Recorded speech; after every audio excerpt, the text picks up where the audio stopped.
Just a quick side note before this review begins. Can we just keep in mind for a second that this review is going to be the first fully edited Premiere and Audacity review ever made. Yes. It wasn't going to be on any of the good scripts I have written so far, wasn't going to be on Revolution of the Daleks, wasn't going to be on any of the good Series 8 episodes, or The End of Time. It's going to be on In the Forest of the Shite. Fuck me. My schedule needs fixing. I'm going to be completely honest here. The time taken for me to write this review is probably the biggest gap between writing reviews since I brought this channel back from the dead. Seriously. At the time of me writing this, I was actually doing pretty well writing these reviews so I could be ahead of schedule. But this episode stumped me for the longest time. I just didn't want to return to it. Because I adore most of Capaldi's era so much, and talking about it negatively just hurts my soul. And knowing that I would write another negative Capaldi review after already doing 3 just made me want to not. Seriously, in the time this review has finally been written, I've redone the listen review 3 times. I've made well, it says I've made 5 videos here. God knows how many I've done by the time this has actually been recorded.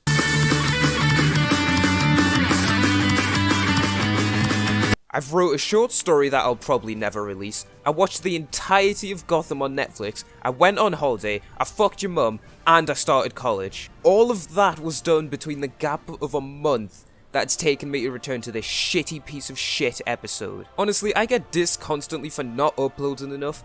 If it wasn't for my perfect schedule, I wouldn't have uploaded in over a month.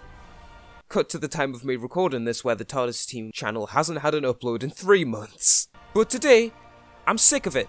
I'm sick of avoiding this stupid episode. I just want to get it over and done with, so that I can sooner talk about and then review shitty Series 10, and then I get to absolutely fucking annihilate The Doctor Falls again, which just so happens to be one of my favourite pastimes. Anyways, yeah, 3 desperate adult actors try their best to save a shitty script part 2.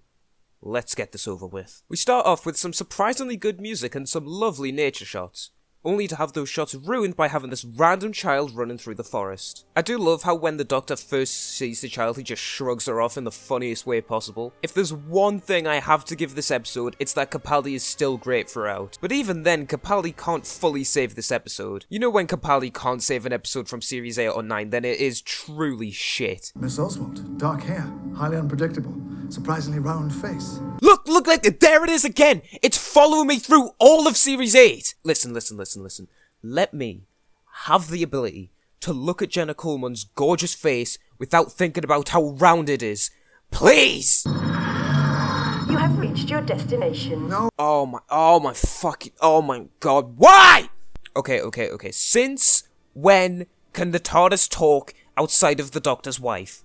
What the fuck is this? Anyway, it's explained to us that the TARDIS is in the middle of London, which just so happens to be full of trees. No, you did not hear me wrong. That is indeed the plot to this episode. Fucking trees grow excessively in London, and that is it. This episode is also the first of the Capaldi title sequences to have the title sequence be out of sync, something that always annoyed me, and it only got worse after this shit episode set the trend. Unfortunately, the episode continues by showing us some kids sleeping in a museum. What the fuck? At least we have Danny and Clara here, so I don't fully want to kick the bucket. We can't have been asleep for that long, can we?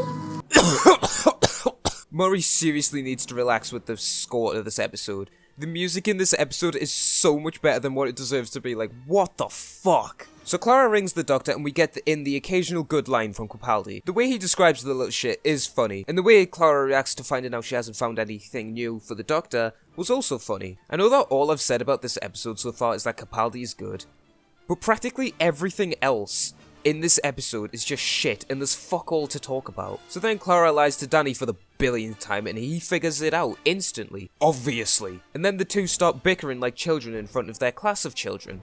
Because that's totally what 2 trained professionals would do in front of their fucking class. One thing I noticed with this episode, which is really shocking for Series 8, is that this episode looks like complete and utter shit. Seriously, what the fuck happened here? The set design is awful. This is the most basic depiction of what London with a lot of trees would look like. Seriously, where are all the fucking people? Like, in the shot of that annoying bitch in her house, don't you think it would be far more interesting if her house was fully entangled with leaves? Sort of like poison ivy had an effect on the world or something. But nah, because that would actually be interesting. You have an allergy, don't you? What if one of them falls on your head? You die, Braggy, yeah? Or you swell up like a massive melon? Shut it! I think that is the most irritating brat I've seen in my life. Considering little shit 2 basically just said you have an allergy, lol. And he's just like, shut it! I know I'm reaching here, but seriously, there is nothing to talk about with this episode. I love the filler of the backstory scenes because they add nothing to the episode and aren't funny. Oh wait, no I don't. I fucking despise them! This one's got no rings. Why is that then, sir? The rings mark the years of growth. I love him. I love him. My god, his timing is so perfect. When Capaldi is being Capaldi, my hopes for the episode actually started going up. But then we have the kids going at the TARDIS, and I groaned excessively. Dear god, any scenes with these fucking kids in them is just so painful to sit through. And the moment Danny saw the pile of books in the TARDIS, I just thought, oh shit, here we go again.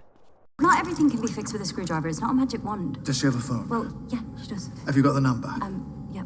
wait, whoa, hold on just a second there. Why does Clara have the phone number to one of her students? Clara? What the fuck?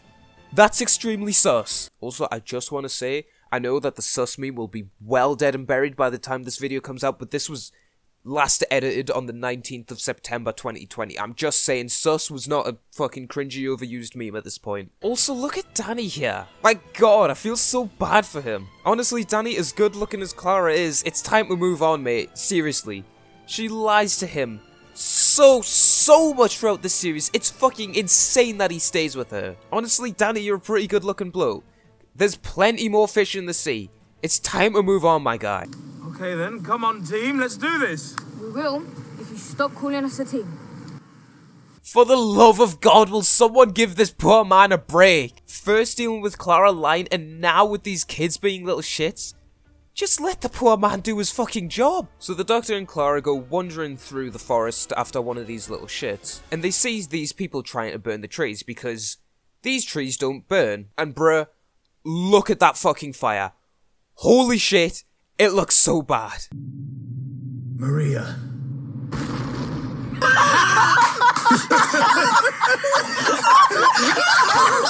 Then we get the revelation that Mabe, one of the little shits, can actually predict the future.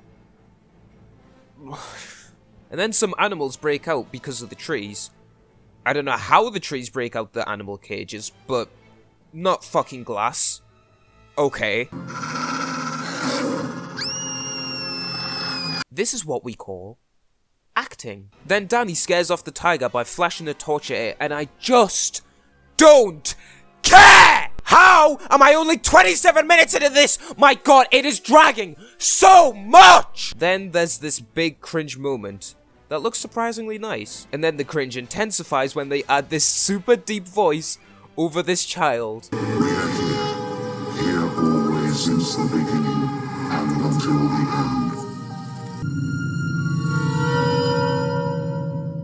What? My god! Everything is just so awful in this episode. How was this approved by anyone? So we now know that nature itself has made this forest and is inside of this little shit's head. Now that's established, we can collectively agree to not care. The one thing I like about this is the scene between the Doctor and Clara where she tells him to leave. This shows great confidence and bravery from Clara, and I love how the Doctor is now admitting that this is his world, showing that he did take Clara's advice from the ending of Kill the Moon. While both of these episodes are absolute dog shit, the Doctor and Clara's relationship is shown extremely well in both. And that's another strange similarity between these episodes, that for the first 25 minutes, absolutely fuck all happens in both of them, only for them to throw a slightly interesting idea at us. But with Kill the Moon, the idea is interesting and the execution is shit, and with this one, the idea is good while it's there, for a whole 2 minutes before it's dropped. And after it's dropped, we just return to the boring norm of having the Doctor waffle on in between cringy child acting,